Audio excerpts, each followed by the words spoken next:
നമ്മുടെ വയനാട് ദുരന്തബാധിതരായ മനുഷ്യരുടെ ടൗൺഷിപ്പ് പദ്ധതി എവിടം വരെ എത്തി? Report breaking. മുണ്ടക്കൈ ഉരുൾപൊട്ടൽ ദുരന്തബാധിതർക്കുള്ള സർക്കാർ ടൗൺഷിപ്പ് നിർമ്മാണം ഇഴഞ്ഞു നീങ്ങുന്നതായി ഗുണഭോക്താക്കൾ. രണ്ടാം ഘട്ടത്തിൽ നിർമ്മിക്കേണ്ട 149 വീടുകളുടെ നിർമ്മാണം എങ്ങും എത്തിയില്ല. നമസ്കാരം. ഇന്ന് നമ്മൾ ശരിക്കും ചെയ്യാൻ ഉദ്ദേശിച്ചിരുന്ന വീഡിയോ നമ്മുടെ സതീശൻ സാറിൻ്റെ ആദ്യത്തെ ബഡ്ജറ്റിനെ പറ്റി തന്നെയായിരുന്നു കേട്ടോ. ഒരു വിസ്മയ ബഡ്ജറ്റാണല്ലോ അദ്ദേഹം അവതരിപ്പിക്കാമെന്ന് പറഞ്ഞിരുന്നത്. എന്നാൽ അതിനെപ്പറ്റി തന്നെ ആകട്ടെ ഇന്നത്തെ വീഡിയോ എന്ന് നിശ്ചയിച്ചിരിക്കുമ്പോഴാണ് നമുക്ക് അതിലേറെ പ്രാധാന്യമുള്ള മറ്റൊരു വിഷയമുണ്ടല്ലോ. ഇപ്പോൾ ഏതാണ്ട് ഒരു 1-2 മാസമായിട്ട് നമ്മൾ ഈ വയനാട്ടിലെ ചൂരൽ മലയിലെ ഈ ദുരന്ത ബാധിതരെ പറ്റി ഒരാളും ഒന്നും സംസാരിക്കുന്നില്ല. ഇടതുപക്ഷവും സംസാരിക്കുന്നില്ല, ഈ വലതുപക്ഷവും സംസാരിക്കുന്നില്ല. ആർക്കും അതിനെപ്പറ്റി ഒരു പരാതിയുമില്ല, ആക്ഷേപവുമില്ല, അല്ലെങ്കിൽ അവകാശവാദവുമില്ല. ആ ഇലക്ഷൻ കാലത്തൊക്കെ എന്തൊക്കെ ഒരു കൂത്തായിരുന്നു. തങ്ങളാണ് ചെയ്തതെന്ന് ഇടതുപക്ഷവും അല്ല, ഇത് ഇടതുപക്ഷത്തിൻ്റെയോ CPM-ൻ്റെ നേട്ടമല്ല, അത് പൊതുവേ പറഞ്ഞാൽ അത് ജനങ്ങളുടേതാണ്, സർക്കാരിൻ്റേതാണെന്നൊക്കെ UDF-ഉം പറഞ്ഞുകൊണ്ടിരുന്നത്. അപ്പോൾ സ്വാഭാവികമായിട്ടും ആ മനുഷ്യരുടെ അവസ്ഥ എന്താണ്? 168 കുടുംബങ്ങൾക്ക് ആദ്യത്തെ ഫേസിൽ വീടൊക്കെ പൂർത്തിയായി എന്നൊക്കെ നമ്മൾ പറഞ്ഞു കേട്ടിരുന്നു. ഓരോ അവിടെ താമസം തുടങ്ങിയോ, അതോ ബാക്കിയുള്ള ഫേസിൻ്റെ പ്രവർത്തനങ്ങളൊക്കെ എന്ത് നിലയായി എന്നൊക്കെ പറയുമ്പോഴാണ് നമുക്ക് റിപ്പോർട്ടർ TV-യിലെ ഈ അരുൺ സാറ് ഇപ്പം ഇങ്ങനൊരു വാർത്ത പുറത്തുവിട്ടിരിക്കുന്നത്. ആ മനുഷ്യരെ പറ്റി ഇലക്ഷൻ കഴിഞ്ഞപ്പോൾ എല്ലാവരും മറന്നോ എന്ന് നമുക്കൊരു സംശയം തോന്നും. അത് കഴിഞ്ഞിട്ട് മതിയല്ലോ ബഡ്ജറ്റും ഇനി വരാൻ പോകുന്ന ഒരു വർഷത്തെ കാര്യങ്ങളൊക്കെ അറിയാൻ. അത് നമുക്ക് നാളെ വിശദമായിട്ട് അതിൻ്റെ ഫിഗേഴ്സൊക്കെ പുറത്തു വന്നതിന് ശേഷം നമുക്ക് പറയാം. ഇപ്പോൾ കേട്ട വിവരങ്ങളനുസരിച്ചിട്ട് ഈ കരയിലെ വികസനമൊക്കെ അവസാനിപ്പിച്ച് കടലിലെ വികസനം ആരംഭിച്ചു എന്നാണ്. കേരളത്തിലെ കരയിലെ പ്രശ്നങ്ങളൊക്കെ ഒരുവിധം തീർന്നു, ഇനി കടലിൻ്റെ വികസനം കൂടെ വരാൻ പോകുന്നു എന്നാണ് അത്ര ഈ ബഡ്ജറ്റിൻ്റെ ഒരു രത്ന ചുരുക്കമായി ചിലരൊക്കെ ഏതാണ്ട് 400 കോടി രൂപയാണ് അത്ര ഇപ്പോൾ അവിടെ ഇൻവെസ്റ്റ് ചെയ്യാൻ പോണത്. പിന്നെ ഈ ആരോഗ്യ ഇൻഷുറൻസിനെ പറ്റിയൊക്കെ പറഞ്ഞു കേട്ടത് ഈ 25 ലക്ഷം വെച്ച് ഓരോ കുടുംബത്തിനും കൊടുക്കാൻ വേണ്ടി 10 കോടി വകയിരുത്തിയിരുന്നു അത്രേ. നമുക്ക് നാളെ വിശദമായി അതിനെപ്പറ്റി പറയാം കേട്ടോ. ആ കണക്കിൻ്റെ കളികളൊക്കെ നാളെ പറയാം.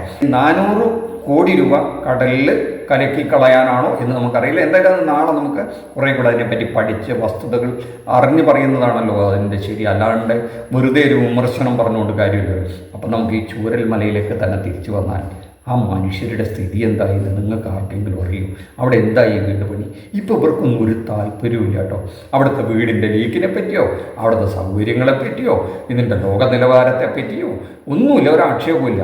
700 കോടി രൂപയോളം ഈ മുഖ്യമന്ത്രിയുടെ ദുരിതാശ്വാസ ഫണ്ടിലില്ലേ?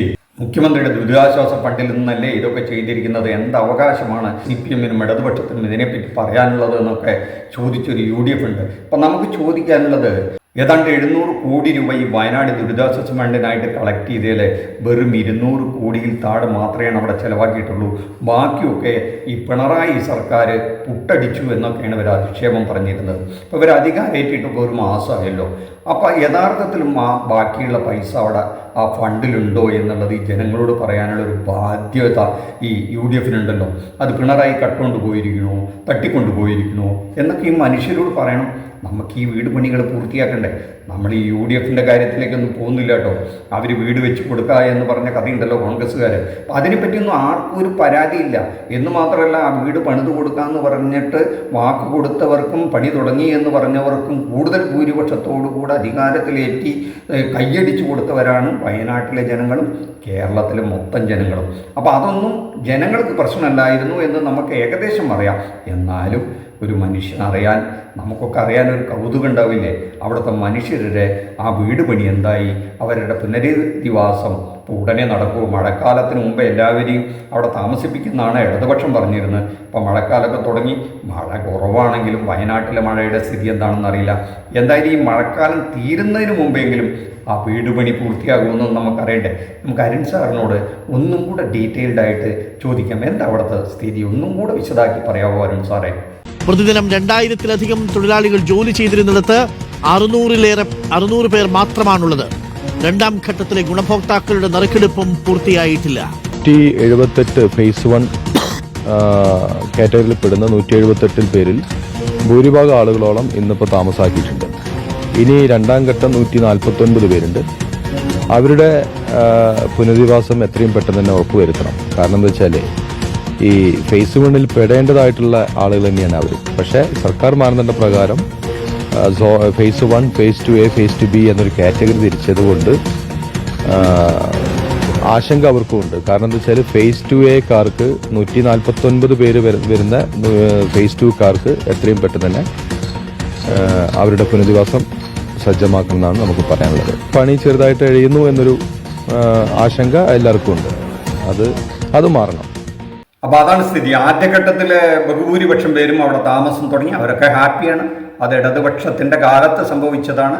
അവർ പറഞ്ഞ പ്രകാരം ഭൂരിപക്ഷം പേരും ഈ മഴക്കാലത്തിന് മുമ്പേ അവിടെ താമസം തുടങ്ങി. ഇനിയിപ്പോൾ അവരെ കുറ്റം പറയാൻ പറ്റില്ലല്ലോ. UDFകാരാണല്ലോ ഇപ്പോൾ പുതിയ ഭരണത്തിലുള്ളത്. അപ്പോൾ അവർ ഈ കാര്യത്തിൽ എന്തുമാത്രം താല്പര്യം എടുക്കുന്നുണ്ട്, ഈ രണ്ടാം ഘട്ടത്തിൻ്റെ ഈ പുരോഗതി എങ്ങനെ ഉണ്ടാവും എന്നുള്ളതാണ്. ഇഴഞ്ഞു നീങ്ങുന്നു എന്നാണ് ഇപ്പോൾ ഈ റിപ്പോർട്ടർ TV പറയുന്നത്. അവരുടെ വല്ല രാഷ്ട്രീയവും അതിനകത്തുണ്ടോ എന്നറിയുന്നില്ല. നറുക്കെടുപ്പ് കഴിഞ്ഞില്ല, ആർക്കൊക്കെയാണെന്ന് അറിയില്ല. എന്തായാലും അതിൻ്റെ നിർമ്മാണ പുരോഗതി എന്തായിരിക്കും എന്നുള്ളത് കുറേ കൂടി നമുക്ക് വ്യക്തത വരേണ്ടതുണ്ട്. വെറുതെ നമ്മൾ എന്തെങ്കിലും പറഞ്ഞിട്ട് കാര്യമില്ലല്ലോ. 1 മാസമല്ലേ ആയുള്ളൂ, 30 ദിവസമല്ലേ ആയുള്ളൂ. വെറുതെ ഒരു ഗവൺമെൻറ്റിനെ കുറ്റം പറയാനുള്ള ഒരു കാലഘട്ടമൊന്നും ആയിട്ടില്ല. മധുവിധുവാണല്ലോ, രാഷ്ട്രീയത്തിൽ അങ്ങനെയുണ്ട്, മധുവിധുവാണല്ലോ. പക്ഷെ മനുഷ്യർക്ക് ഈ മധുവിധു നോക്കിക്കൊണ്ടിരിക്കാൻ പറ്റില്ലല്ലോ. അവർ ഈ മഴ പെയ്യല്ലേ, വീടില്ലാതിരിക്കുകയല്ലേ. അവർക്ക് ഈ മഴക്കാലത്തിന് മുമ്പെങ്കിലും ഈ വീടുകളിൽ കയറി താമസിക്കണം എന്നുണ്ടായിരുന്നില്ലേ? അങ്ങനെ ഒരു ഉറപ്പ് കൊടുത്തതായിരുന്നല്ലോ. എന്തായാലും അവർ കുറേ കൂടെ കാര്യങ്ങൾ നമുക്കൊന്ന് അറിഞ്ഞു നോക്കാം. കുമാർ, ഉരുൾപൊട്ടൽ ദുരന്ത ബാധിതർക്കായി സർക്കാർ നിർമ്മിച്ച ടൗൺഷിപ്പ് കൽപ്പറ്റ എൽസ്റ്റൺ എസ്റ്റേറ്റിലെ ടൗൺഷിപ്പിലാണ് ഞാനിപ്പോൾ ഉള്ളത്. 5 ഫേസുകളിലായാണ് ടൗൺഷിപ്പിൽ വീടുകൾ ഗുണഭോക്താക്കൾക്കായി സർക്കാർ നൽകുന്നതായി തീരുമാനിച്ചത്. അതിൽ തന്നെ ഏറ്റവും ആദ്യമായി ദുരന്തത്തിൽ എല്ലാം നഷ്ടപ്പെട്ട വീടുകളും അതുപോലെ തന്നെ ഉറ്റവരെയും ഉടയവരെയും നഷ്ടപ്പെട്ട ദുരന്തബാധിതർക്കായിട്ടുള്ള 178 പേർക്കാണ് ഫേസ് 1 വീടുകൾ ആദ്യം സർക്കാർ നൽകിയത്. അതിൽ തന്നെ 120 കുടുംബങ്ങൾ ഇപ്പോൾ താമസമാക്കിയിട്ടുണ്ട് 178 വീടുകളിൽ. അതേസമയം രണ്ടാം ഘട്ട ഗുണഭോക്താക്കൾ എന്ന് പറയുന്ന 149 വീടുകളുടെ ഉള്ള സ്ഥലമാണിത്. ആ ദൃശ്യങ്ങളാണ് നമുക്ക് കാണാം. എതിർഭാഗത്തുള്ള വീടുകളുടെയൊക്കെ നിർമ്മാണ പ്രവൃത്തി ഇഴഞ്ഞു തന്നെയാണ് നീങ്ങുന്നത്. ചില വീടുകളുടെയൊക്കെ തേപ്പ് പൂർത്തിയായി, എന്നാൽ ചില വീടുകളുടെ വാർപ്പിന്റെ തട്ടെടുത്തിട്ടില്ല. അതേസമയം ചില വീടുകളുടെ കോളം കെട്ടിയിട്ടിട്ടുണ്ട്. ആ വീടിന്റെയൊക്കെ തന്നെ നിർമ്മാണ പ്രവൃത്തി ഇനിയും പൂർത്തീകരിക്കേണ്ട. അതുമായി ബന്ധപ്പെട്ട ഈ ദുരന്തബാധിതർക്കുള്ള ഒരു ആശങ്കയുണ്ട്. ഇതിപ്പോ എന്നോടൊപ്പം ഇവിടെയുള്ളൊരു ദുരന്തബാധിതനായ മുണ്ടക്കൈ സ്വദേശി വിജയൻ ചേരുന്നുണ്ട്. എന്തായി രണ്ടാം ഘട്ടത്തിലുള്ള വീടുകളുടെ കൈമാറ്റവുമായി ബന്ധപ്പെട്ട് നിങ്ങൾക്കൊരു ആശങ്കയുണ്ടോ? ഞങ്ങളത് കളക്ടറെ അറിയിച്ചിരുന്നു. ഞങ്ങൾ 2 ദിവസം മുന്നേ കളക്ടറായിട്ട് സംസാരിച്ചപ്പോൾ ഈ 2 മാസമാണ് ഞങ്ങൾക്ക് അവധി പറഞ്ഞത്. ഇവിടെ നോക്കുമ്പോൾ പണിക്കാർ കുറവാണെന്ന് കളക്ടർ പറഞ്ഞിരുന്നു. പക്ഷെ ഞങ്ങൾക്ക് മാനസികമായിട്ട് എല്ലാവരും വിഷമത്തിലാണ്. കാരണം കിട്ടുമോ, എന്താണ് സ്ഥിതി, എന്താണ് തരും എന്ന് പറയപ്പോൾ അടുത്ത മാസം 30-ാം തീയതിക്ക് 2 വർഷമായി. ഉള്ളിൽ നറുക്കെടുത്തിട്ട് ഏതാ വീട് എന്ന് ഞങ്ങൾക്ക് അത് മതി. ഞങ്ങൾക്ക് ഏതാണ് ഞങ്ങൾക്ക് കിട്ടാൻ പോകുന്ന വീട് എന്നുള്ളതാണ് ഞങ്ങൾക്ക് ആദ്യം അറിയേണ്ടത്. കാരണം അപ്പോൾ ഈ കേട്ടതിൽ നിന്ന് നമുക്ക് മനസ്സിലായത് കേരളത്തിൽ ജനങ്ങൾ ഒരു മാറ്റം ആഗ്രഹിച്ചിരുന്നല്ലോ. അവർക്കൊരു മാറ്റം വേണമായിരുന്നു. 10 വർഷത്തെ ഈ ഭരണം മടുത്തു, വല്ലാതെ മടുത്തു. 10 വർഷമൊക്കെ മുമ്പ് ബോറടിക്കുമല്ലോ. അപ്പോൾ ഒന്ന് മാറട്ടെ എന്ന് ജനം വിചാരിച്ചതിൻ്റെ വെളിച്ചത്തിൽ കൂടിയാണ് UDF വലിയ ഭൂരിപക്ഷത്തിൽ അധികാരത്തിലെത്തിയത്. ചെറിയ ഭൂരിപക്ഷം എന്നല്ല, 102 പേരാണ്. അത് വലിയൊരു ഭൂരിപക്ഷമാണ്.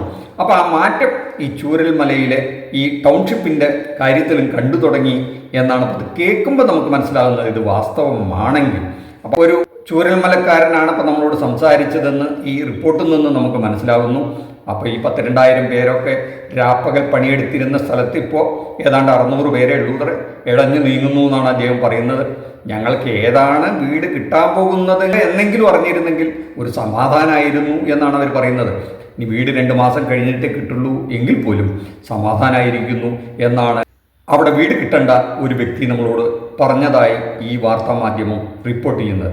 എന്തായാലും ആ മനുഷ്യർക്ക് എത്രയും വേഗം ആ വീടുകളൊക്കെ വെച്ചു കൊടുത്ത് ഈ ബാക്കിയുള്ളവരെ കൂടി അവിടെ താമസിപ്പിക്കാനുള്ളൊരു സൗകര്യം നമ്മുടെ സർക്കാർ മധുവിധുക്കാലത്തിൻ്റെ ഒഴിവൊന്നും പറയാതെ വളരെ ദ്രുതഗതിയിൽ ആ കാര്യങ്ങൾ ചെയ്തു കൊടുക്കണമെന്നുകൂടെ വിനീതമായി അഭ്യർത്ഥിക്കുകയാണ്. നമ്മുടെ പ്രേക്ഷകർക്കും ഈ വിഷയത്തിൽ ചില അഭിപ്രായങ്ങളൊക്കെ ഉണ്ടാവും.